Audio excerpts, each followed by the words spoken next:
Hello everyone. Thanks for coming to the Unvaulting Your Preferences session. My name is Boaz. I'm the University Librarian in Lehigh University. I started in March, so there's a lot to do, but it's a really good team and I'm very happy to be part of it. And with me today is Eric. Eric is our CISO. You want to introduce yourself? Yes, so I'm a much longer tenured employee at Lehigh. I started last December, so like 30% more than Boaz. And pretty soon we'll be the longest tenured people inside the technology library leadership team, because everyone else rotated different jobs or left or Retired. So a lot of change going on at Lehigh, and so when Boaz and I started working together, we had just interesting perspectives as far as looking at things through a library lens, looking at things through an information security lens. So we just noticed there's a lot of unique things, and for instance, when he said unbolting I just figured it was some library term that I had never heard of. And so when he just this morning, I'm like, did you mean unbolting? No, vaulting, like putting it in a vault. Okay. Now so sometimes collaboration takes time, and you got to go into it with an open mind and with just the feeling like, hey, you know what, we're going to figure stuff out as we go. So that's kind of the spirit of collaboration that Boaz and I have, and I'll say that. You go well. You All right. here. So there are two libraries in Lehigh. This is the Lindemann Library. It's the heart of campus. It's in a building that was built in 1877. This is, it has a rotunda there with we have lots of events going on there. Lehigh is an engineering school, very well known doing that for as support to the Bethlehem Steel factory for a while. But obviously now it's very different. It's a research university that is situated in Bethlehem, Pennsylvania. We have now a new College of Health that we're working on across the campus to kind of make sure, and Eric will talk a little more about that in this section. But what is good about us is that we have the Lindemann, which is kind of the classic library with it's actually one of the most beautiful libraries in the States, so the claim is. And then we have the Frecciamonte Library and Computer Center, which is this big building, and it has lots of kind of open floors for collaboration, partnerships, whiteboards, and we got lots of events there, so actually we're bringing more and more kind of art and activities and events and donors and all those cool, really interesting things to this one. We just opened a cafeteria there, and there is a lot of kind of excitement. This is the most visited, I think, building on campus at this point, and it's very much loved. So now we come to our agenda, and this is where Eric is kind of very good in making sure we are hitting all the points. Would you mind explaining what you've done?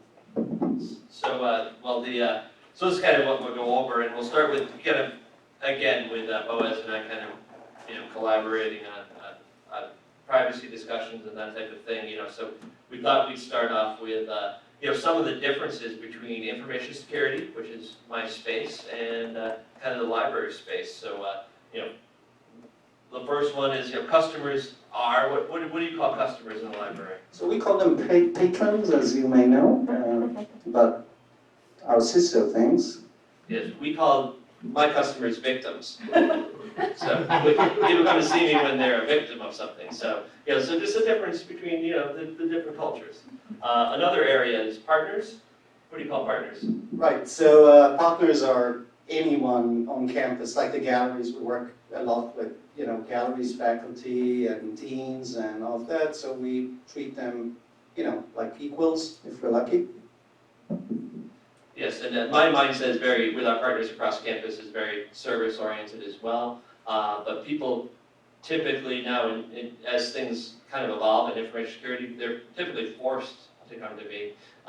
It's not like, hey, it's nice to have. It's kind of like they won't let me buy this until you say it's okay. Is it okay? So I get a lot of people just handing me stuff. Anytime is fine as long as I get this 400-page document reviewed by tomorrow.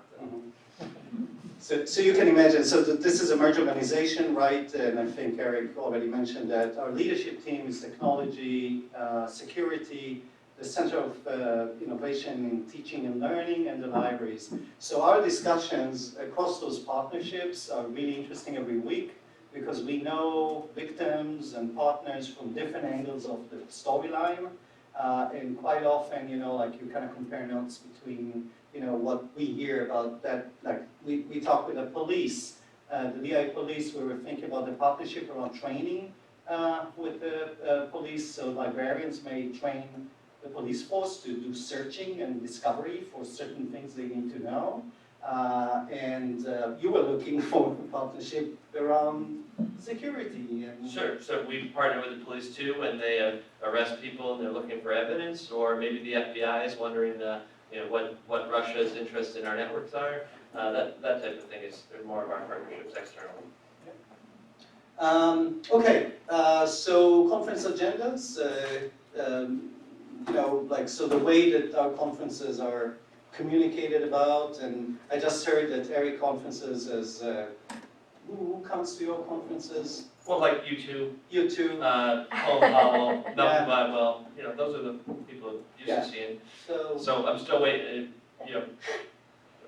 It's not going to happen. You two is not coming here, I think. So this is, there is quite a different scope in terms of vendor relations and also sort of urgency around that. Standards is actually a good, and we are kind of getting into the topic of this discussion. Standards are explored, championed, even created on both of our ends. So cataloging standards on the library side, transactional standards, and other type of things that we're really interested in. And obviously for privacy and security. So one of the interesting things, kind of in our discussions is that libraries are so focused on standards, and you kind of are doing a really good job of it. So it's like interesting from my perspective, because although the standards we tend to follow sometimes are laws, like we're literally we're in compliance with a law or a regulation if we don't meet certain standards. Still institutionally, it's because we're very immature, information security being a kind of a newer concern versus the library. It's just, we have a lot to learn from libraries on that side. And change, so change is in libraries, as you all know, is driven by resources and the lack of them. Also in kind of changing expectations around library work. Communities of interest, so like the work that we're going to talk about, FOLIO, discovery and all those things are really reliant on a coalition of willing partners. So this is kind of, we have a lot of that. And our change is driven by, the president not wanting to be in the Chronicle. So, that's something that certainly helps drive change. But also just, as we look at the biggest changing landscape we have now is privacy. And, that's, we're seeing, the GDPR over in Europe, California's privacy law goes in effect. It doesn't impact not-for-profits per se. I mean, we're not directly in the scope of it. But we'll see more and more legislation around that, more and more regulations, and stronger expectations from faculty, and staff, and students, and other community members. And this is obviously relevant to the library as well, the whole GDPR compliance, the way we are signing our licenses, agreements, OCLC, kind of discussions we had in the past years. So here is a slew of kind of projects and activities that Lehigh is participating in. Lehigh is very active on open source development. We choose open source because we believe that this is the way forward. We were one of the first stakeholders, the OLE, the Open Library Environment folks. FOLIO, we are going live summer 2020. So we have ambitious plan to transition from OLE to FOLIO. We're partnering with Index Data. Index Data is going to provide us second-tier support. First-tier support is going to be driven by us. We don't want to lose the opportunity to have our developers still working on this code. We don't want to shop it out to another vendor. We want to keep our independence as we're working on this system, and because also our staff are very much involved in writing the code themselves, we want to kind of continue to do that while we're switching into cloud services that Index Data is going to be providing. Switching to cloud services is a big deal for us because we actually had everything on-prem for a while. OLE is on-prem, lots of those things are on-prem. Eric actually is very much involved in many other move to the clouds kind of activity in the technology stack. Do you want to say something about that one?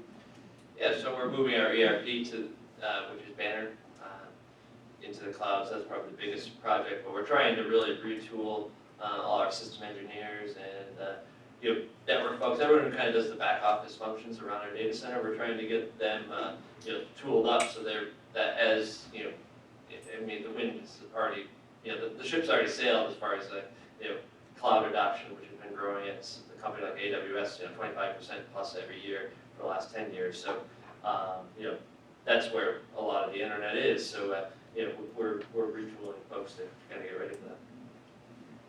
Yeah, that's actually, so part of this kind of unique structure allows us to think together on things as they show up. So we were thinking, as we were signing a deal with Index Data, we knew that we're interested in our own tenant in the Amazon cloud because we want to keep the read-write ability to the code ourselves and not being kind of in a shared hub with other institutions. So I went to Eric and I was like, Eric, what do you think? How is Amazon services going to help us to kind of think administratively and kind of the pricing, and even in terms of security? So like, when we need to kind of think about what are the statements that we need to kind of sign on, when it comes to a vendor that is very much involved in cloud services, SaaS and others, Eric is there. I can ask Eric, well, what is our default kind of stuff that you think I need to let our vendor know that they need to comply with? And then we kind of close the circle between us. It's very useful. The other, let's go back for a sec. We share, quite a bit about it, right? Who doesn't know? Nobody? Okay, great. We're very active on Reshare because we're policy members, and we see it as a strategic direction for us to kind of bridge across consortia to provide easier peer-to-peer resource sharing activities. VuFind, we run VuFind together with EDS, so we have the two systems in the same time. When I was at Brown, we had EDS and Blacklight. So Haiku is that new IR that policy, there's this new grant now to work on a new institutional repository that is going to be open source. We are hoping that it will encourage open educational resources and other type of kind of direct-to-repository activities. So we're engaged with that. We're bringing VIVO into the campus this year. There is we are looking for a person that knows VIVO. So if you know anyone, come to me. And the reason why we want to bring VIVO is to make sure that there is a direct connection to the undergraduates. Usually VIVO is meant for researchers, kind of faculty and kind of graduate students in a certain level, but we're going to connect VIVO to undergraduates and their affiliations. deliberately, because we think that this kind of social networking is a gap between undergraduates. So it's an interesting, maybe, direction for us. Course site is Moodle. This is our course management system.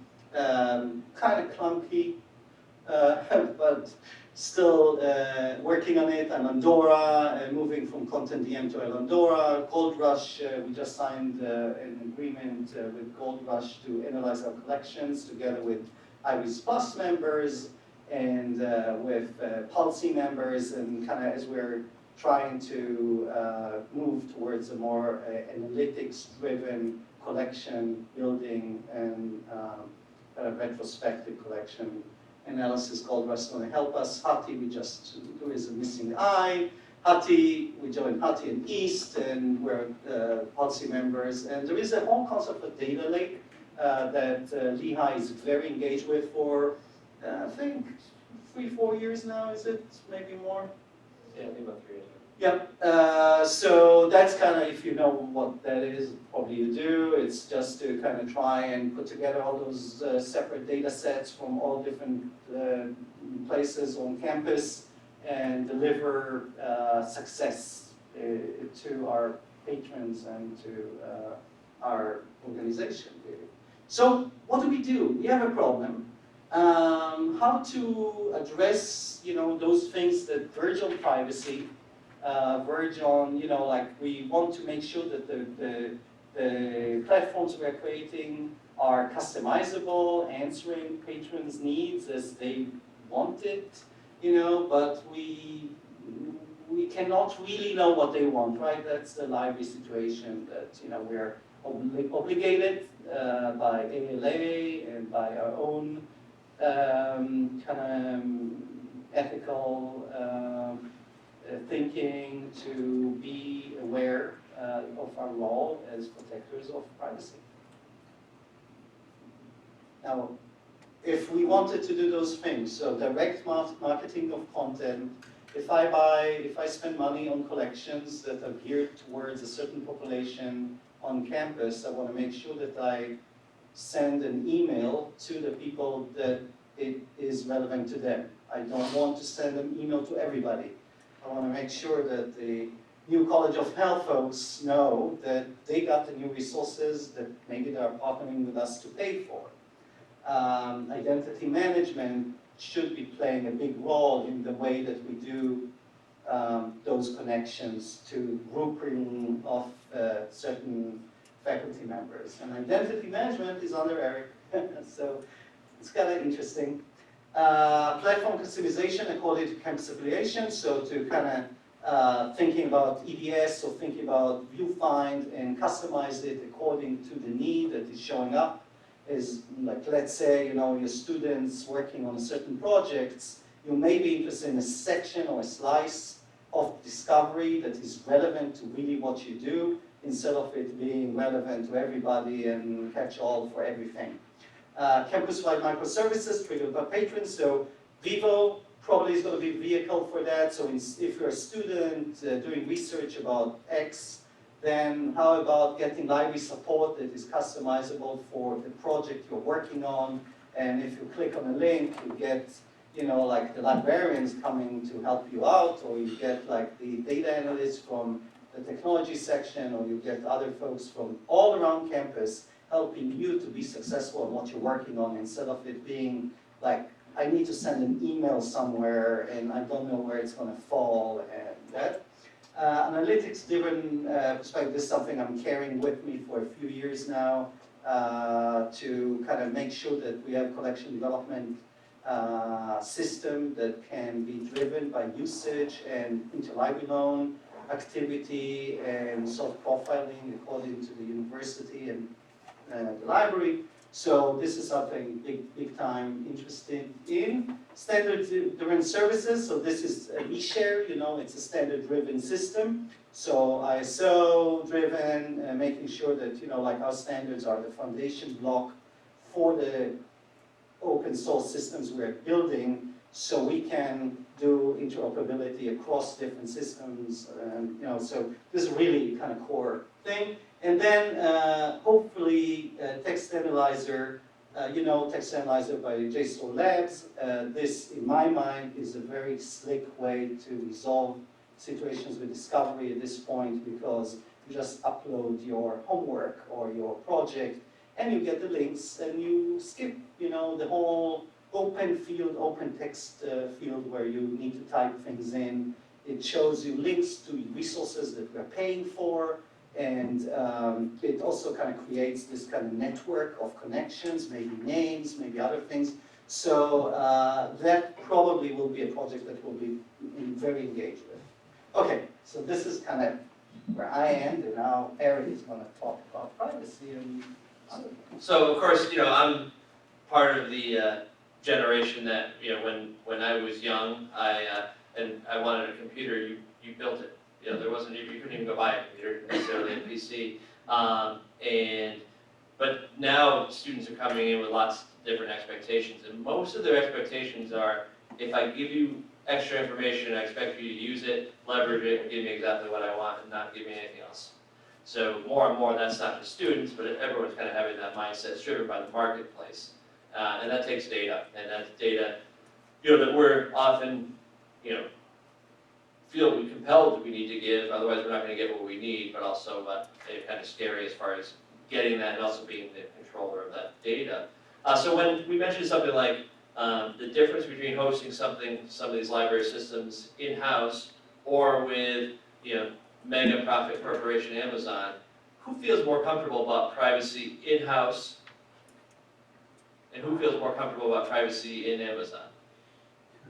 Okay, so that's based largely not on fact, but on trust, right? So you just don't trust Amazon, so therefore, no matter how many, you know, volumes of material they can show that they can actually document their security processes, they can show that that's been tested by auditors, all that stuff really doesn't mean anything to us unless we trust.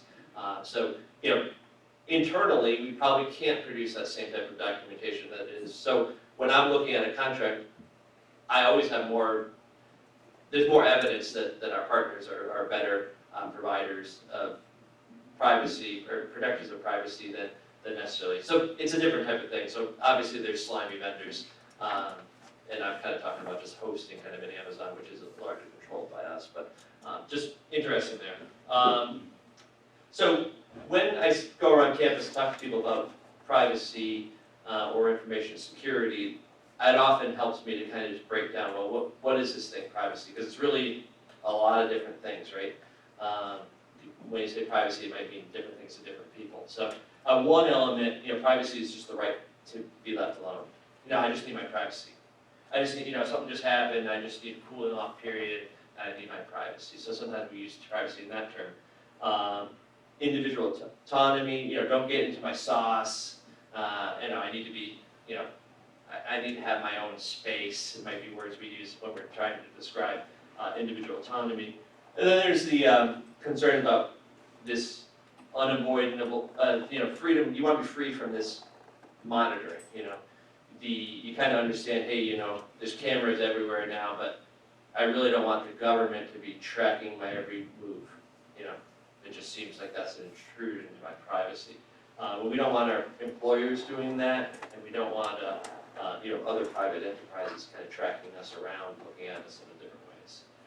And then the other area of privacy is just that we keep the information stays where you left it. So for instance, if a student says, here, I filled out my FAFSA, I handed it over to you, you know, well, that goes to the government, but the data comes back to, you know, the data comes back into the universities where we work, and yeah, they just trust, they want to know that that information is being kept private, meaning that it's not going to move around and get stolen by some hacker or that type of thing.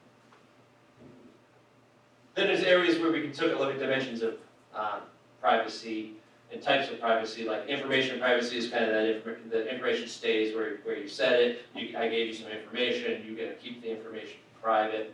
But there's also things around bodily privacy. So just this morning I was reading an article about how the military is using battlefield facial recognition. So they literally can identify enemy combatants like in real time and say, okay, that guy's a known bad guy, that guy's a known bad guy, we don't know who that is, so we're gonna kill those two people and maybe leave that person, capture that person. So that's how they're using data, which is a really kind of frightening way to use data. They're collecting data in ways that we just don't even know about, So, so bodily privacy, that information about who we are, who here's ever used 23andMe or another DNA type of testing system? Very good. Now who here might have a friend or a relative who's ever used something like that? Okay, yeah, so it's the friends. And did we read the privacy policy before? Literally, those systems are based on sharing information back and forth, because how are they going to make all these connections?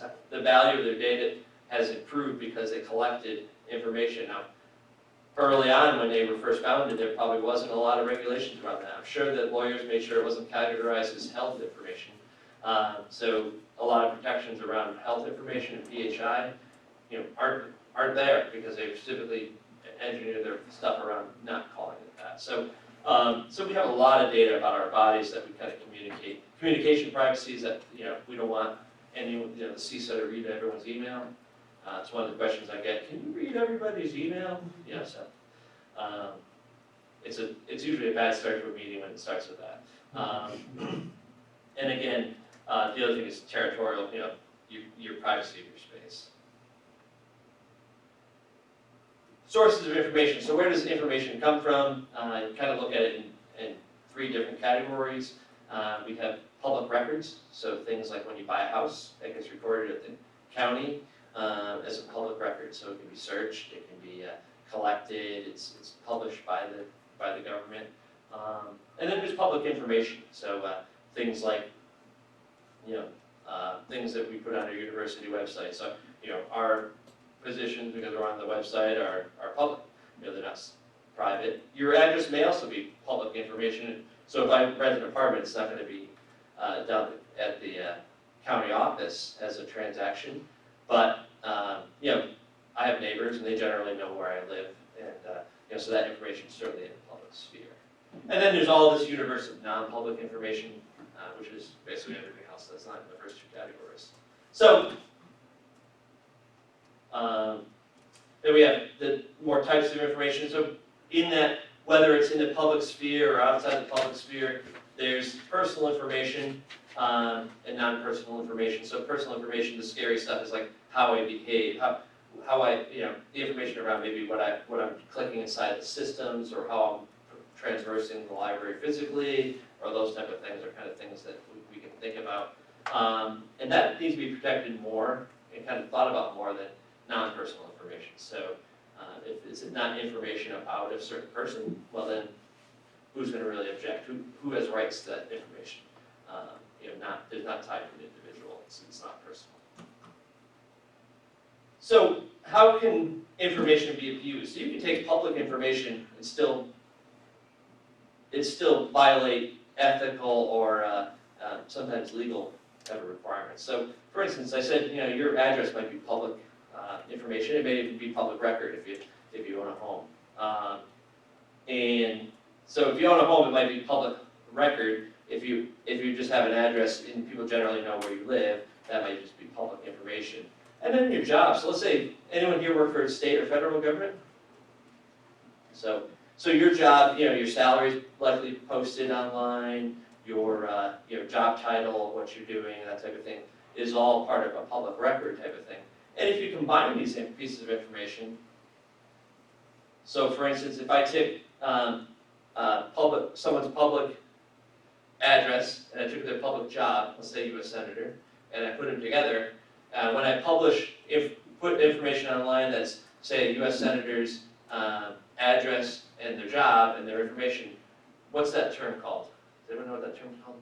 Doxing. Doxing, yeah. So in certain sense, doxing can be illegal, particularly when it's intended to, stop this person from doing something by any means necessary. Here's his address and where he lives. So all that information is already out in the public sphere, but just taking that information, putting it together, and putting it out there with a message can create an illegal action. So sometimes we need to think about how data is combined and how data is used. more concerning is when we take public records, you know, the government nicely publishes for us, and we combine it with non-public information. So that might be information a company knows about your browsing behaviors, or yeah, it can be anything. But that is really scary. Now you're taking, you know, because the government is required to publish certain information, you're combining it with other things. So for instance, let's say we use an example of, you know, the Republican National Committee or the Democratic National Committee. They take public records and run it through an algorithm. Now this algorithm is kind of a non-public type of information they have. It allows them to process information. It uses, you know, voting results over the last 100 years that they've collected. It kind of aggregates all this data and processes it, and it determines that your vote's in play. So, you know, they took public information, they have this private algorithm they run, and now they know, hey, you know, Eric's 80% likely to either vote Democrat or Republican, so therefore we're going to spend money to try, you know, we're going to put him on a call list, we're going to do all these things to make sure his vote goes our way. How do you guys feel about that? Doesn't feel, it feels like, hey, that's not kind of how I want things to go, right? Well, how about we up the ante? Now they're going to share data with a super PAC. So if someone's you know, raising money around a certain hot button issue, and now the, you know, let's say the RNC is sharing information with that super PAC, and then so now they have two pieces of data sets. Now that's actually illegal to share data that way, but what if one person's working at the RNC and then 5 months later he's working at the super PAC? You know, is there ever chances that we see in politics where people move around to different jobs? No. So can they unlearn that information they knew? You know, can they, even if it's not you specifically, you know, generally they have information there. And how do you feel about that? Is that worse? Are we getting further down there? You said there was a 4-month time? 4 months. 4 months, yeah. You need to cool off 4 months, then you can. But there's a lot of data that said that. So you forget in 4 months every time.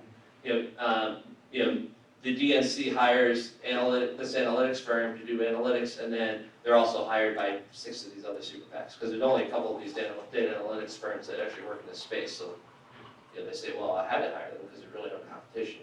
So, you know, now we're sharing information.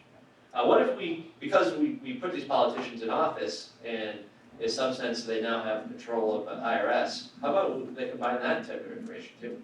You know, somehow they get information from the IRS and combine it with these other data sets.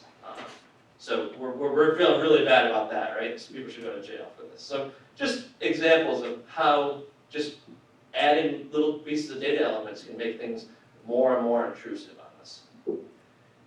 And you can't put the genie back in the bottle. So once they know this information about you, there's no unknowing it. So, you know, once Anthem, Blue Cross exposed all my 4 children's social security numbers when they were probably like, you know, 4, 6, 8, and 10. That's their social security number. So, you know, we're actually seeing a trend away from people stealing social security numbers because they've already been stolen. So you don't break in the bank if the vault's empty. So, you know, so just, and this is very similar with privacy. You know, once people know information about you, you know, we don't change that much. So they can kind of make guesses about us going forward. And this is done in marketing, of course, all the time. Just a couple more definition type of things. So as we look at information, we are either data controllers, meaning that we actually determine the purpose of processing this information. So if you're running a system in the library and you make the decisions about what data you're going to collect, how you're going to use that data, you're the data controller. If you contract with a vendor, like the hosting company you're using and they help support it, they would be a data processor, so they might be processing data for you. And the data subject is just the person whose data is about. So the library is the data controller, or Lehigh is the data controller? So typically, Lehigh would be the data controller in that example, but you're acting as a proxy for the library. So, because people are going to sue the university if you use your stuff, not us individually. One thing with GDPR that kind of looked at data subjects a different way, there was a sense like you could just anonymize data. So if I took, you know, Eric Zamatis, and then I changed it to Bob Smith, and I had all this information about Bob Smith, my favorite color, some just information and a record about me. Anonymize it used to be a way, well, we anonymize it, so I can't ever bring it back to Eric, so therefore it's fine. Well, GDPR actually says no. If it's a record about Eric, I don't care what you do to it, it's still Eric's information, and you should get his consent, you should do some other things. One other thing that's often confused is this concept between data policy and data, or privacy policy and data, and privacy notice, okay? So we work for institutions and we have policies. And those policies are relevant to us. They may govern how we act and what we do. In the case of a privacy policy, it should govern how we're going to use information, how we're going to handle information, that type of thing. But it's not what we give to our customers or our patrons. That should be a privacy notice. So often we just throw up a policy and we say, hey, we're done. Our policy tells people what we do.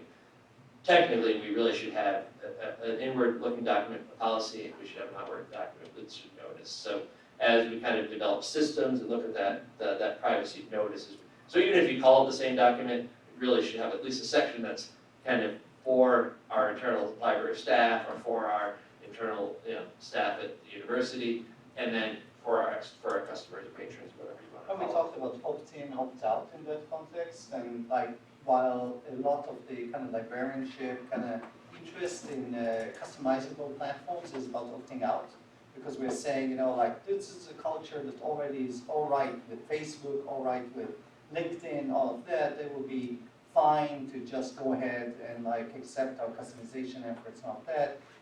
Actually, the right thing is opting in. So would you mind saying something about that in terms of the notice and the... Sure, so the last slide actually has some of that, just Okay, basically sorry. things we should think about. Yep. We ended at 11:30? 45. Yeah, so 11:30. Yeah. So so we probably should just. Sure. All right, this is just, go back for a sec, I'll explain. This is like an interest in, counting, obviously we need to do the gate counts, all of that stuff, and we just bought fancy new gates that can do some crowd control activities. We were thinking of, having maybe a camera that kind of looks at who's crowded in what sections of the library, so we can customize services according to those clusters.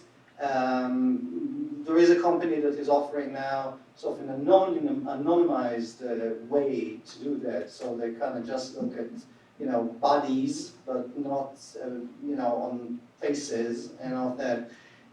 But I think if I'm reading kind of what Eric is saying, that is a questionable practice as well. So we kind of need to kind of think about all those things in those terms. We were very keen as a library to say, looks like that after hours the cafeteria is really kind of need to be open because there are so many students that are clustered in a certain area. And if we'll be doing that, then all those questions are going to kind of show up. And at this point, maybe we can kind of pull it through. But it's going to be much more of an interest, I think, as we go forward. So that was like the thing here. Yeah. So the one of the tools we use to basically look at privacy too. So with some general understandings with people, I'll often then walk them through what's called a threshold privacy review, and these are just kind of the elements of it. Basically an inventory of what information you're collecting. Is it personal? Is it sensitive? So personal information is about me. Sensitive information is my social security number, my genetic code, that type of thing. Does that system provide privacy notice? Does it inform what data is collected and how it should be used? Does it allow for opt-in or opt-out? So we want to have this ability for students to say, hey, you know what? I don't want to use that anymore. In the case of counting people, that's the real challenge. Well, how are you going to get consent from people? That I walk into the library, I'm consenting to be counted. So that's kind of the issues that need to be kind of done out there.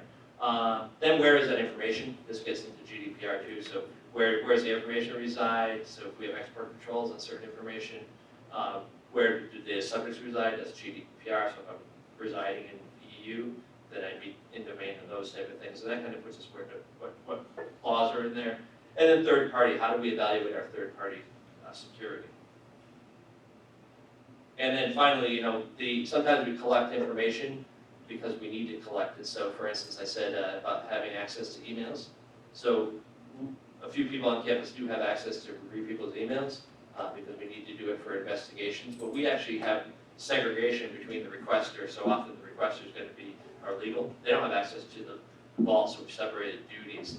I audit logs to make sure that, that when there's tickets associated with looking at the data, so if I have one of the people on my staff that's looking into the data, but there's no ticket associated with it, that would send a red flag, those type of things. So you can have controls or checks and balances, even if you have to kind of guard against your privacy violation.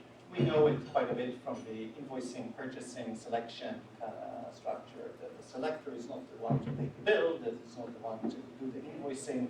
We imagine that that's an okay practice, but apparently this is practiced also in other areas, so that's kind of an interesting piece of this in my mind.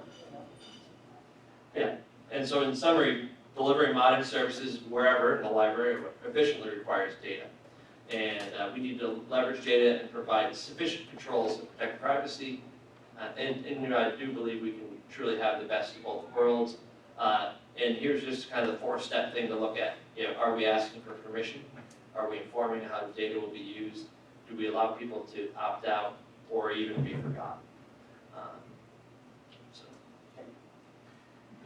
All right, so what do you think?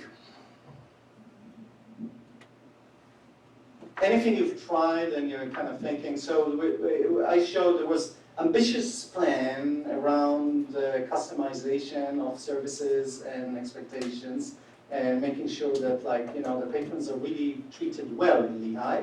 And then we have all those, interesting concerns, but also maybe a path forward around what we do. Anything that you're curious about? Yeah. I'm wondering if you had any discussion about deciding between opt-out and opt-in.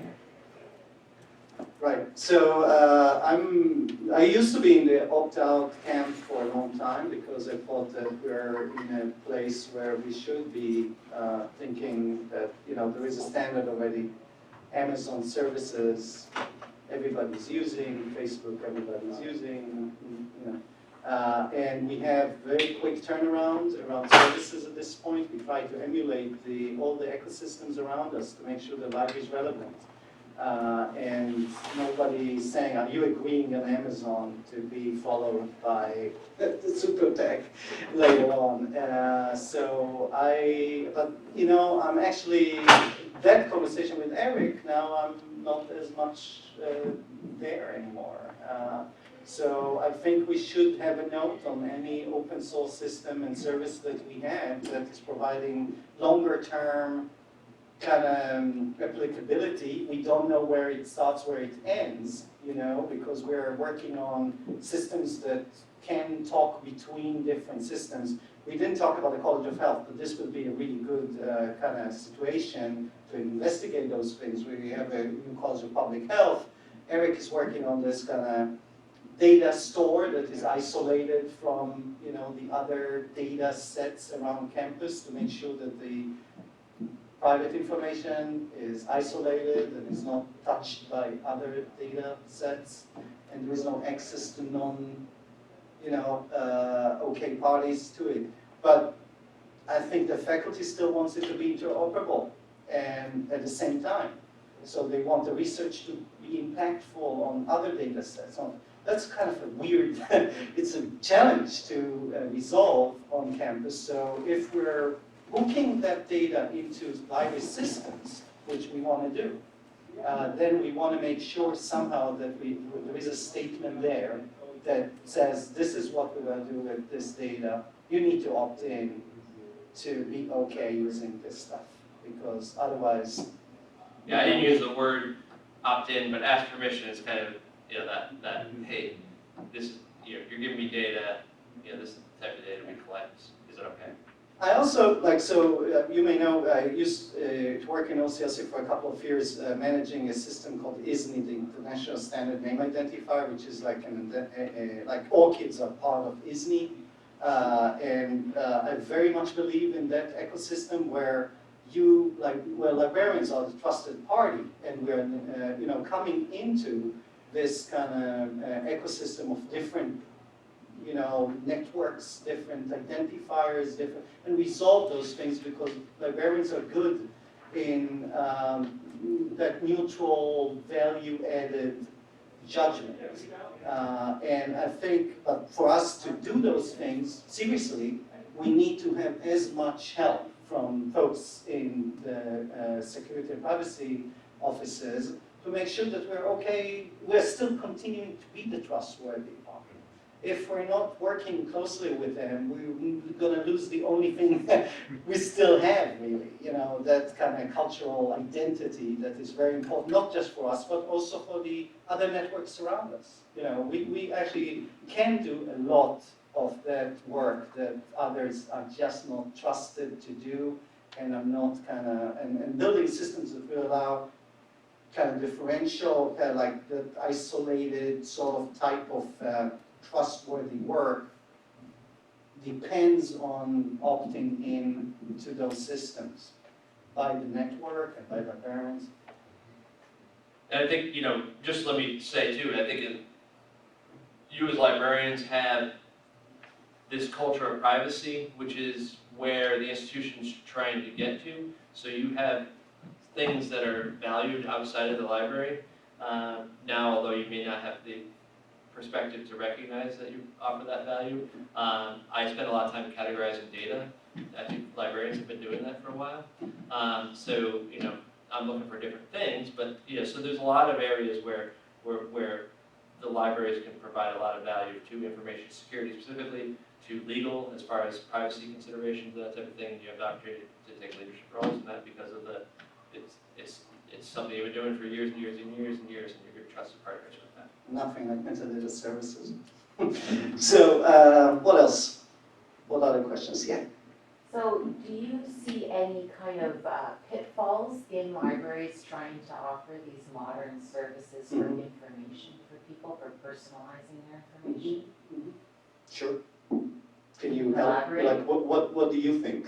I'm curious to hear what Pitfalls, data security, obviously. So if we're getting into this kind of trustworthy party, we were talking, there was a quote now for testing our systems, right? To make sure that they're secure, and instead of relying on, like a software vendor to do that on a regular place and checkbox it, we want to have an active way by which our systems are being tested occasionally, regularly, and in that way we are getting very close to like a production, like a company, that wants to protect its assets.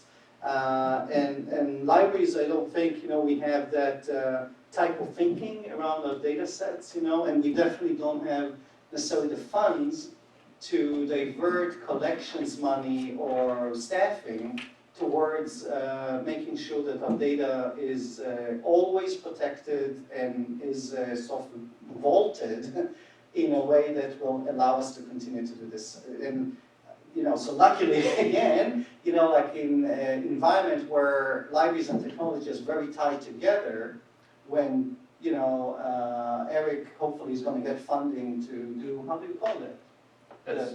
That'd be penetration testing. Penetration, right? Penetration testing. So we are actually part of this kind of ongoing sales cycle.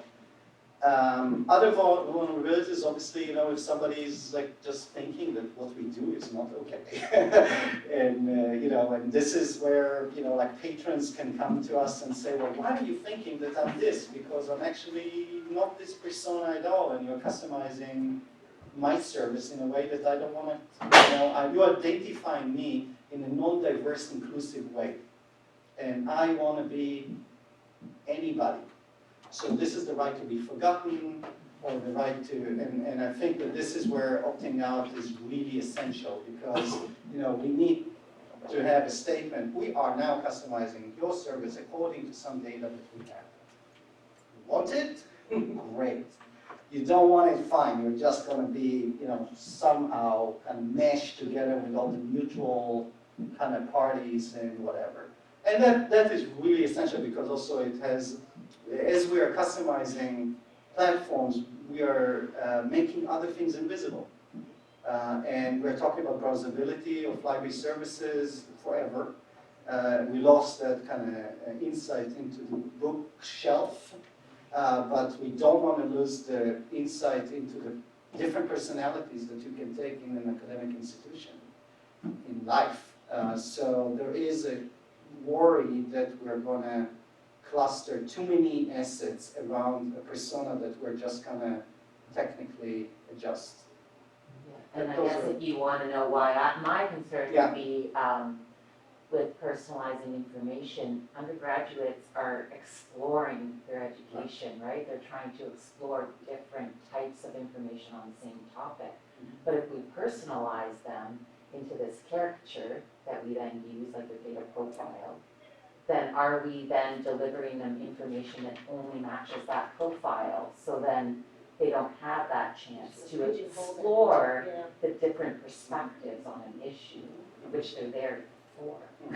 Although you can make that part of your system, Yeah. that you're like, hey, you know what, we're gonna, you know, The we're thing gonna that provide random content, or So you however. could program it so that each personality, you give them two perspectives kind of thing? Well, you're saying, hey, you know what's a core part of what we need to do to deliver a service that says, here's like personalized type of things, but here's your, you know, the explore something new button, or, you know, you're just saying, hey, you know what, we're gonna have a portion of that space, you know, That's we're right. using screen space or whatever, Yeah. and it's gonna be tailored towards, hey, you know, and so that could be wear a just different random. costume It today. could be, hey, you know what, this is, you know, and this is something that people don't get anymore, because, you know, I tell my students, and I teach an e-business class, that, you know, I pull up Fox News and CNN, and I say, what are these sites? Well, they're news sites. I go, no, they're not.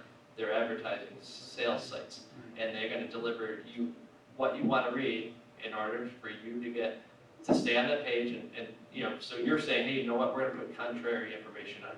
You know, you're looking at this, we're going to give you, you're looking left, we're going to give you some right, and you can programmatically deliver some left and some right. I mean, I use those terms not as political terms, but This is great, because this is like, here, I'm using the mic.